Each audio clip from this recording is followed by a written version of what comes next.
Hey everybody, and welcome back to the Always Bayern Chelsea show. Today is Wednesday, April 16th. As I'm recording this, I will hopefully have this out soon. I'm thinking about just doing this one as a standalone episode. But yeah, it is a sad day today. FC Bayern Munich has been eliminated, bounced from the Champions League by Inter Milan just a few short hours ago as I sit here and record this and try to process the match and try to process everything that led up to the match and caused things to go the way that they did.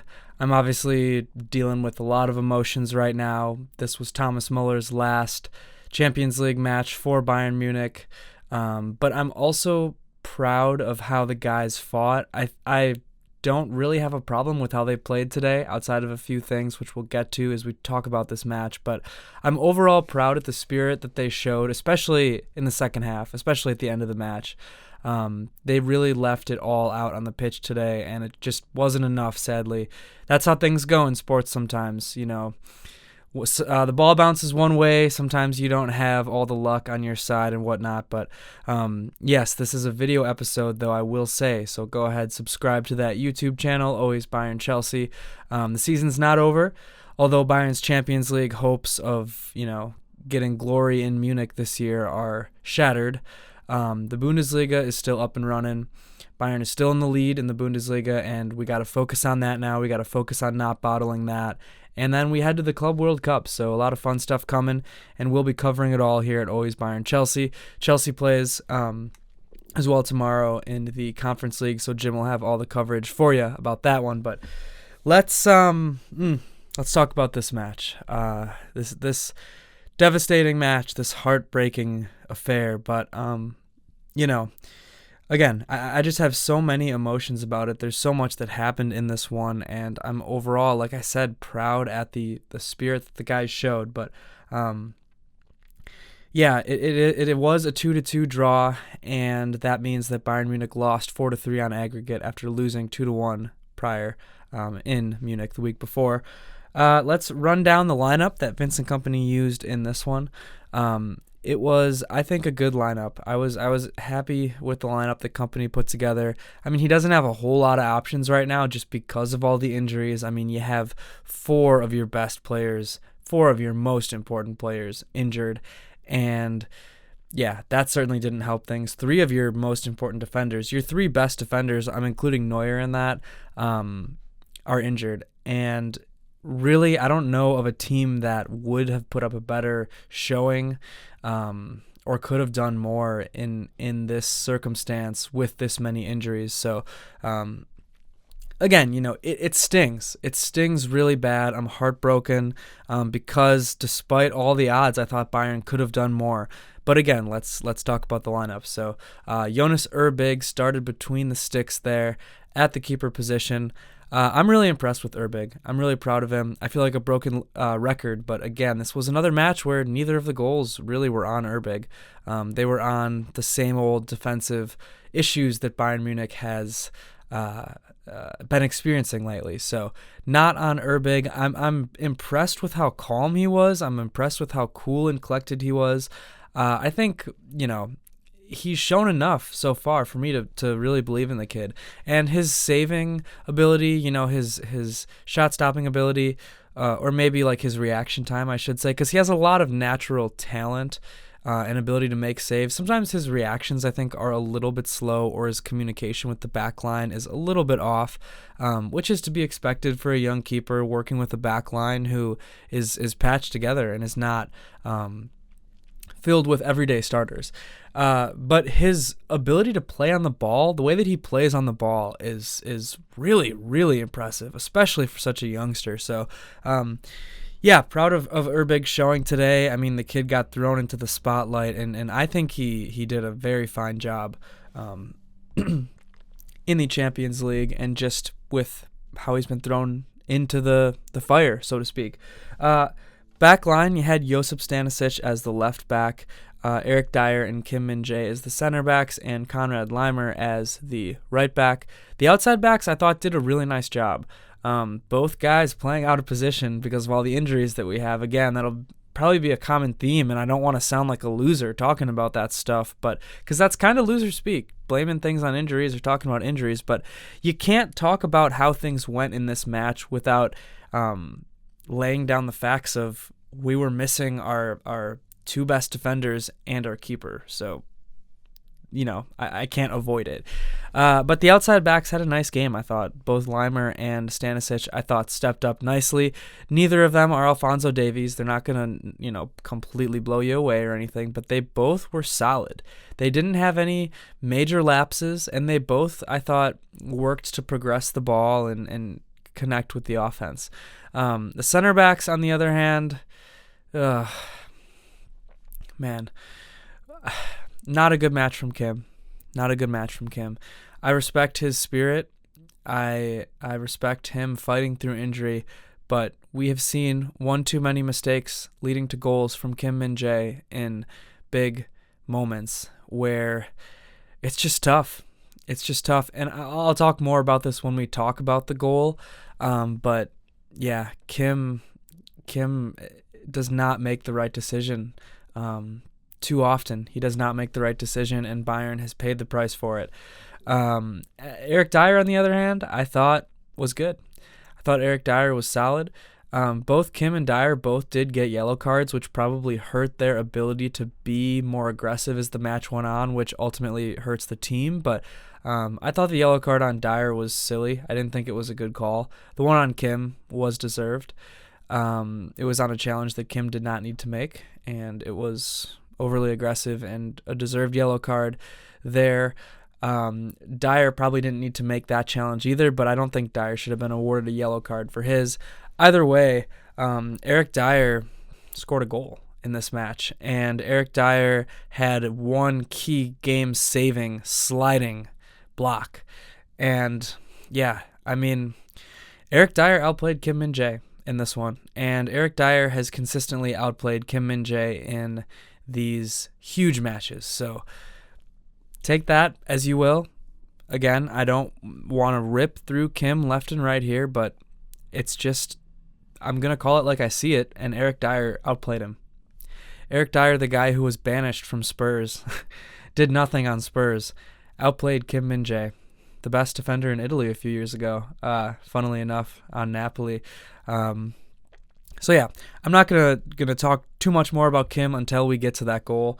But the midfield I thought was okay. Joshua Kimmich and Leon Goretzka, thought that was the right move, starting those two. I know there's a lot of Kimmich and Goretzka haters out there. There's a lot of nameless, faceless accounts on the internet that hate those two people. And no matter what they do, it'll never please anybody. They'll be wrong forever. I didn't see it that way. I thought they were both all right. Could they have both done more? Sure. But Inter really overloads the midfield. That's kind of their game.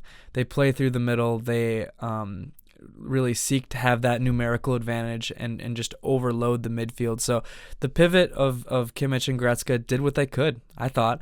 Yeah, we'll talk about it later. But Leon had an assist, and Kimmich really dictated the pace. So that's what you expect out of them. The attack was Leroy Sané on the left wing.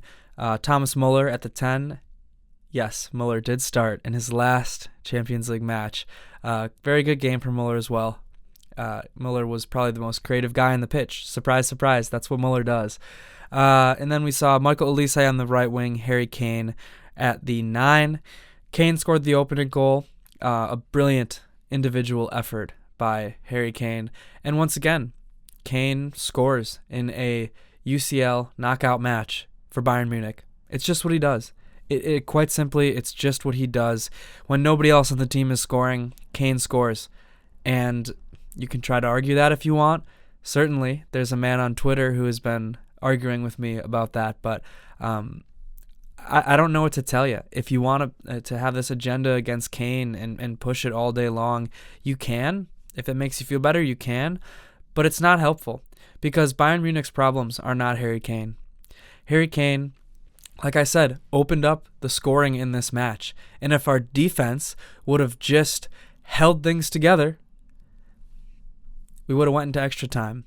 Well, we actually would have won the match if you would have counted Dier's goal there. But yeah, I mean, I don't know what you want out of Kane. He defends with his life. He puts up record scoring numbers for Bayern Munich.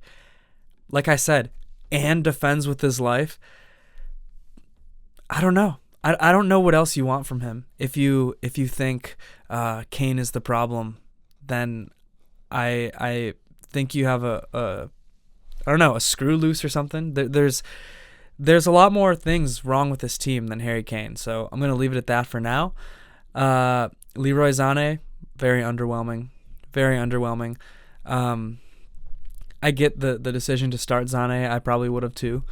I would have had probably a shorter leash on him and brought in Gnabry. We saw what Gnabry can do over the weekend against Dortmund. I mean, Gnabry has been just lights out lately. By lately, I mean just really the last couple matches. The guy has turned into 2020 Gnabry. The guy's turned into London Gnabry all of a sudden.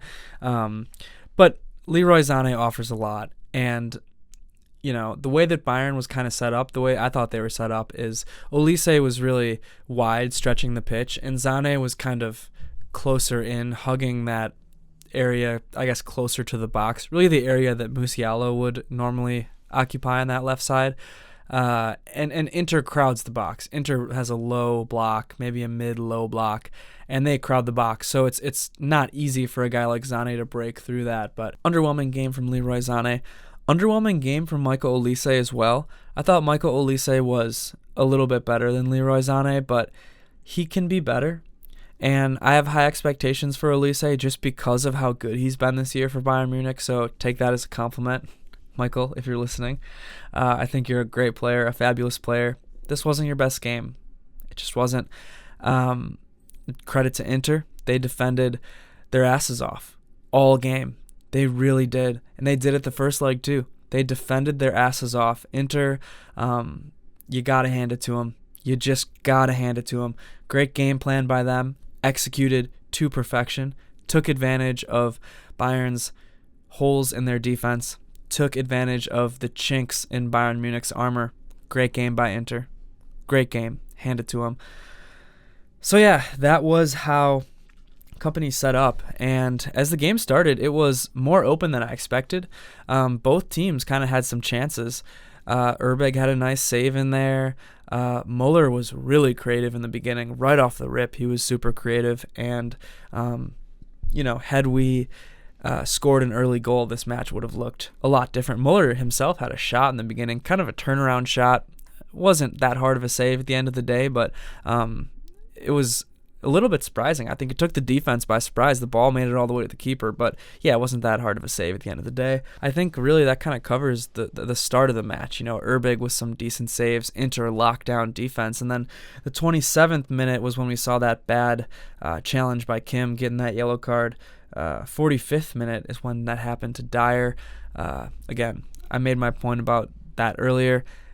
You can't have challenges like that in a match like this because it affects your ability to be aggressive later on and to make the hard challenges later on. So that was a bummer. But, we head into halftime 0-0. And like I said, there were some decent chances in the first half. There were some half chances in the first half. I thought Bayern was the better team.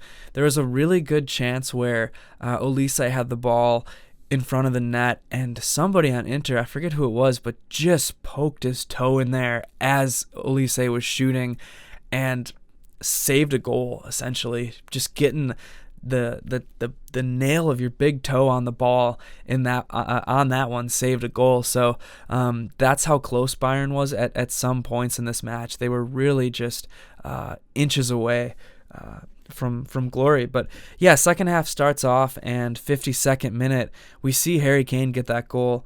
It's a nice ball in from Leon Goretzka. I shouldn't even really say ball in, because Goretzka kind of just gets the ball like right above the box and just finds Kane with a nice solid pass. Kane really takes his time with it, and he kind of has a little bit of a move, makes an Inter defender miss, and then just nutmegs somebody else with a line drive ground ball, I guess, if that makes sense. Really mixing up baseball metaphors here, but just a really hard shot on the ground in the corner of the net. Sommer, the keeper, can't even jump, can't even move. It was that good of a shot.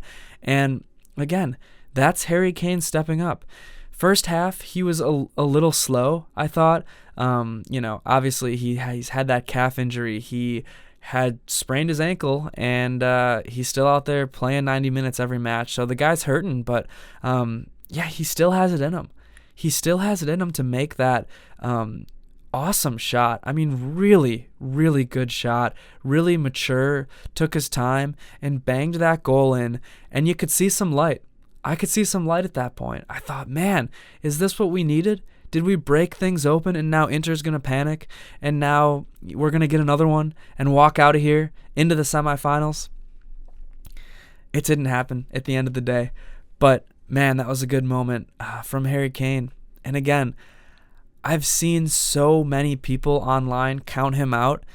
Invert the wing. Bayern space. I'm calling you out directly right now. You won't ever see this probably, but if you do, I'd love to have a conversation with you, because nameless, faceless Twitter accounts out there have way too much power and way too much influence over soccer media, football media. These guys are so caught up in the Twitter landscape of the world that they don't see things how they are. It's one game. Harry Kane's a Ballon d'Or candidate. Harry Kane's the best player in the world. Harry Kane's going to win the Ballon d'Or. The guy has one bad game. It's not even a full tie. This is a two-legged tie. He has one bad half, and everybody's on him. Everybody says he's the reason for all of Bayern Munich's problems. He's what sucks. He bottles everything. God, Kane sucks. And it's like, just relax. Just relax, okay? Put your phone down. Put your phone down. Watch Harry Kane with your eyes. Don't listen to the narrative around him. Just watch him. Or look at the stats. Look at how much he scores. He has scored a goal in every single knockout UCL match for Bayern Munich. You know, I was going with this guy on Twitter about it again. You know, Twitter, right? Woo, not the real world. Lazio, 2 goals. Arsenal, 1 goal. Real Madrid, 1 goal. That's Arsenal in the quarterfinals. Real Madrid in the semifinals. 1 goal and 1 assist. This year, Celtic, goal. Leverkusen, 3 goals, 1 assist. Single-handedly beat Leverkusen, the team that won the league last year, the team that had our number. Harry Kane beat him in the Champions League knockout. Inter scores a goal again. And I say that to this guy. He says, oh, Harry Kane always fails. He never shows up. Stinkers in every knockout tie. I list those stats. And he goes, oh, those goals weren't good enough.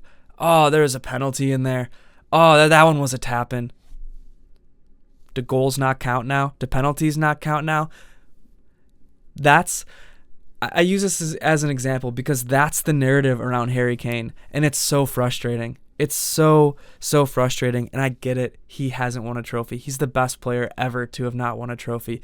That's saying something, but I'm looking at this through the lens of his time at Bayern Munich, right? I'm a Bayern Munich fan. I'm looking at this through the lens of his time at Bayern Munich. And without him, I don't want to say where I think this team would be without him because it wouldn't be good, and I would maybe get some people coming at me, but there we go. And I get it. Harry Kane's not perfect, right? I talked about this last episode that we talked about the first leg. He missed that sitter in the first leg. Absolute sitter. You have to bury it. If your ankle's broken, you have to bury it, okay? So he's not perfect, but I think blaming your problems as a team, as a club, on your best player, statistically, on the guy who cares so much and who puts his heart and soul into it, and who plays injured, and who scores goals in every big match, right? Every big UCL knockout match, to blame that guy for your problems, it's asinine. And I think it's not helpful. And I think you're never going to be happy if you look at what Harry Kane does in these knockout games and you think, it's not good enough. It's a penalty. It's a tap-in. It's not good enough. You're never going to be happy. So get off of Twitter for a little bit.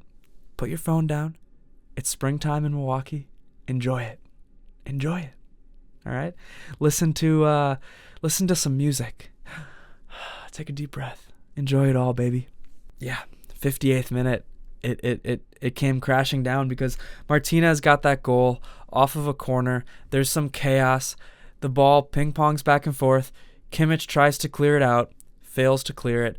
Ball goes right to Martinez, rolls off his hand. Yes, I saw it, okay? I didn't see it live, but I saw the replay, and it rolled off his hand, wasn't checked, whatever, right into his foot, and he bangs it. He bangs it in. I mean, good goal. Urbeg had no chance, again. Kind of unlucky. I think it was kind of unlucky to have that situation off a corner, have Kimmich just not be able to clear it, and then have it go off his hand, and then he scores. Unlucky, but hey, you live with it because the match keeps rolling on.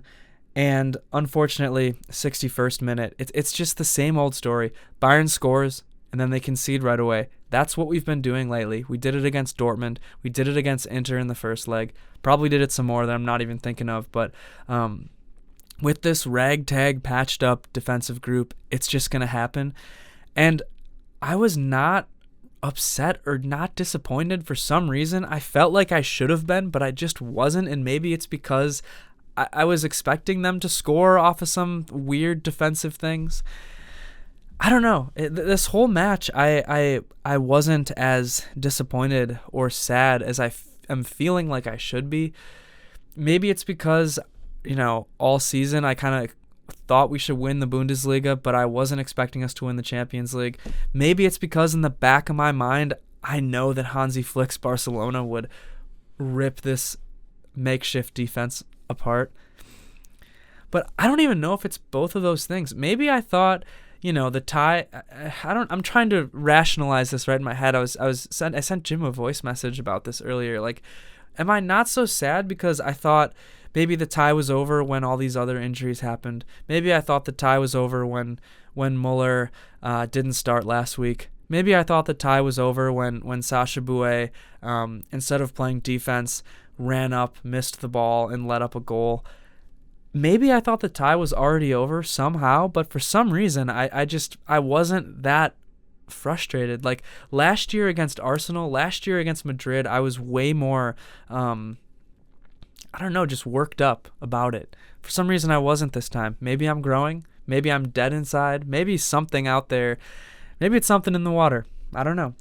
But yeah, 61st minute, Pavard got the second goal there for Inter off of a corner again, and Kim Min-jae just didn't jump. He just decided not to jump, and Pavard just jumped over him and headed the ball right in.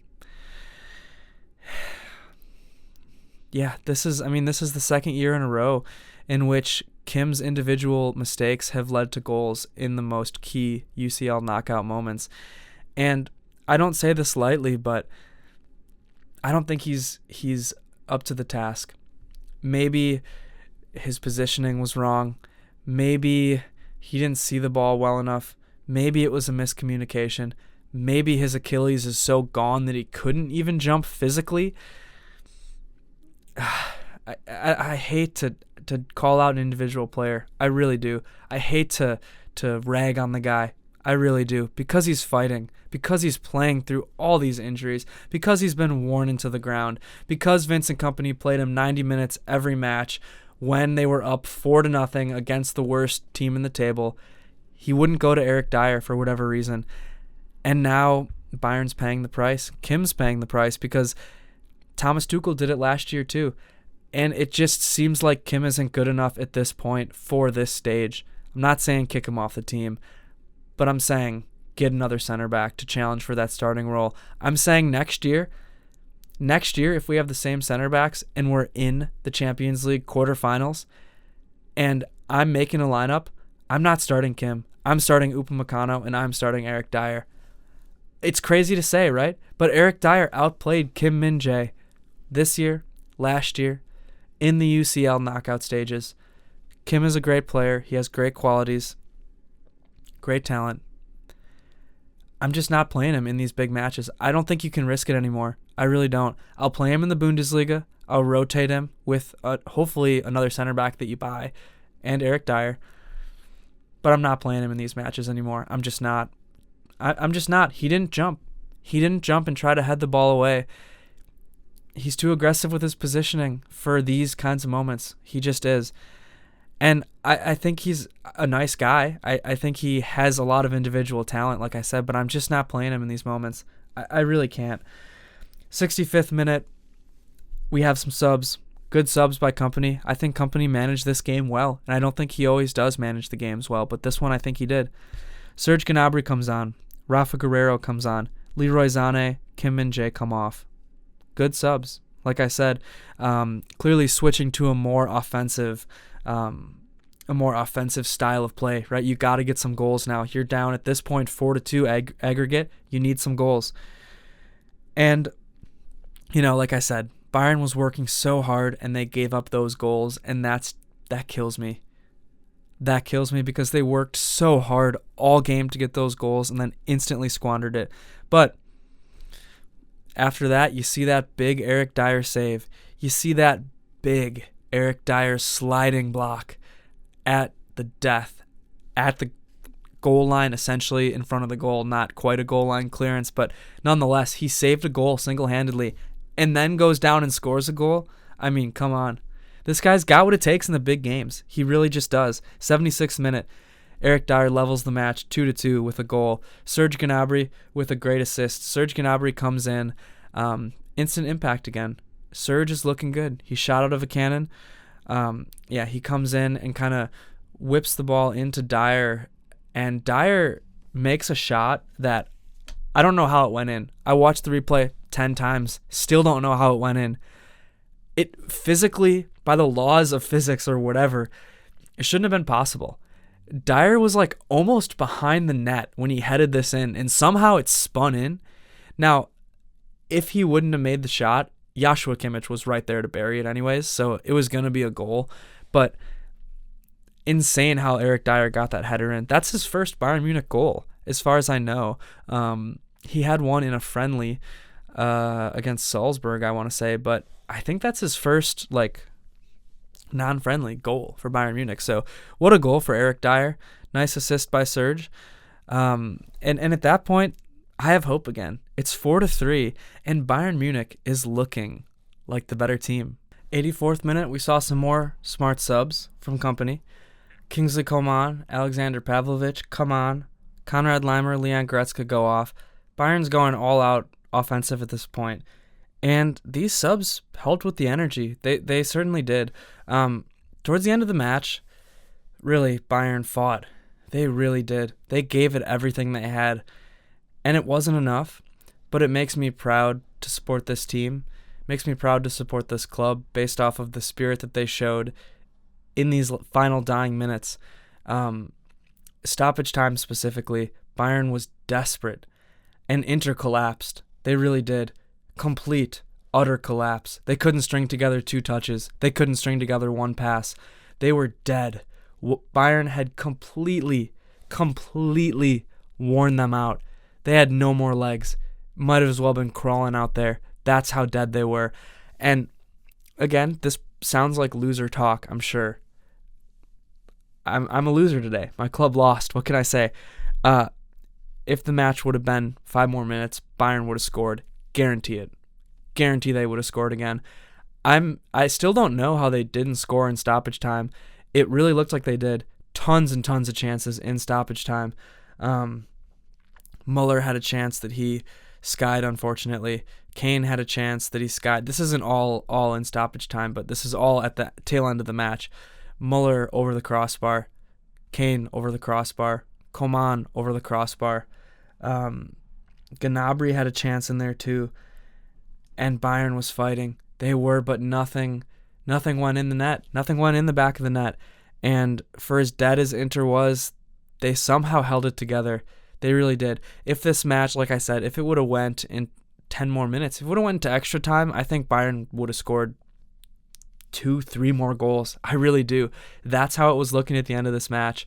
And that's part of the reason, too, why I'm proud of this Bayern Munich team, because, just because of it all at the end of the match there. So we lose, we don't advance. Inter advances to play Barcelona, and the other side of the bracket, if you're curious, will be PSG versus Arsenal. Maybe I'll share my thoughts about all that stuff another time, but not tonight. This one is going to sting for a while, and I'm going to think about this match for a while. I'm going to focus on Bayern Munich. There were some things that could have went our way, especially in that first leg, that didn't. And it's gonna haunt me. Now we focus on the Bundesliga. Let me give a few match awards. Moment of the match, man, that one's really tough, but it was those things that I talked about. I think it was all the stuff that happened leading up to this match. Thomas Muller, injuries, all that stuff. It was stacked against Bayern. The late concession in leg one. Those were the things that ended up deciding this tie. Man of the match, I'm giving it to Kane. Boy, oh boy, did I rant about Kane in this episode, so I won't say a single more word because I probably pissed off a lot of people, but it's how I feel, right? It's a game. I'm talking about how I feel about a game. Don't sweat it too much. Robin, Thomas Muller. Yeah, I thought he was the most creative guy for most of the match. He trailed off in the second half, it's for sure. He did. He really did trail off in the second half, but beginning of this match, he was the most creative guy. He was making chances. We could have finished one of his chances, but we didn't. Underrated fireball, Eric Dier. That sliding block at the end, that goal to give us some hope, to bring me back into the match, to breathe life into this team. It's Eric Dier. Defender, Jonas Erbig. I'm proud of the kid. I really am. I really am. I don't even know, would this have gone different if we had Manuel Neuer? I don't know, maybe. Maybe the team would have just played differently. Maybe the team would have just played more confidently. I don't think any keeper is really saving these shots. I really don't. Hey, maybe we shouldn't have brought Neuer back to train so hard over the international break. Maybe we shouldn't have done that. Then he wouldn't have re-injured his calf. But, something with Bayern Munich and bringing back guys too early from injury this year, man. Something about it. I don't know why we do it. Let them rest. Let them heal up. And then bring them back. Especially when you're an older keeper and you're training over the international break. What's the point in going so hard right away? Neuer would have been healthy by now. But it's water under the bridge. That's about it, I think. I really do. I think that's about it. We go to the Bundesliga now, and we face Heidenheim this weekend. We're 6 points ahead of Bayer Leverkusen. We better win the league. We do. Because if we don't win the league, hey, rightly or wrongly, people are coming for Kompany. Kompany's head is on the chopping block if we don't win the league. There's a lot that I respect about Vincent Kompany right now. He's met to exceeded my expectations, and you might say, Danny, what are you doing? Bayern Munich? Your expectations are in the gutter. But no, my expectations were to win the league. They weren't to win the Champions League. This is about where I thought Bayern Munich would get to in the Champions League this year. Under Vincent Kompany, under a head coach who just got relegated. I don't know. That's just what I thought we would do. It is. And yeah, now, like I said, we try to win the league. And I love the Bundesliga. I really do. It's my favorite league in the world. So I'm excited about the remaining games for Bayern. I am. I'm excited to try to bring that Meisterschale back to Munich. I think it's going to be awesome. But yeah, for as much as I respect about Kompany, I respect his style of play. Overall, I think there's some tactical naivety, but I respect what he's trying to do overall. I respect his philosophy. I respect how he handles the players. I respect how he handles the media. He's gotten the club to buy back in. He steadied the ship after a tumultuous era under Thomas Tuchel. That's about what you can ask for. If he brings the league back to Munich, that's about what you can ask for in his first season. He's a young coach. He just got relegated. It's about what you can ask for. Now, his weaknesses, right? He didn't rotate guys all year. He didn't take Eric Dier off the bench when we were up 4-0 against the bottom table teams. It came back to bite him. I'm not saying all these injuries are because of Kompany's lack of rotation. Certainly doesn't help. Certainly doesn't help. Some of it's just dumb luck. Some of it's mismanagement by national teams. Some of it is players refusing to sit down when they probably should. It's tough. It's just tough. I'm proud of this team. I'm proud of how they fought. The season's not over. The season is not over. So subscribe. This is a video episode. Subscribe. You're going to see tons of video episodes coming up. Chelsea's playing too. Jim will give you that coverage. And I'll be there sometimes. But yeah, I love this team. I really love this team. I'm really proud of them. They're not perfect. But I'm proud of them. And I love this team. And it's Mia San Mia forever.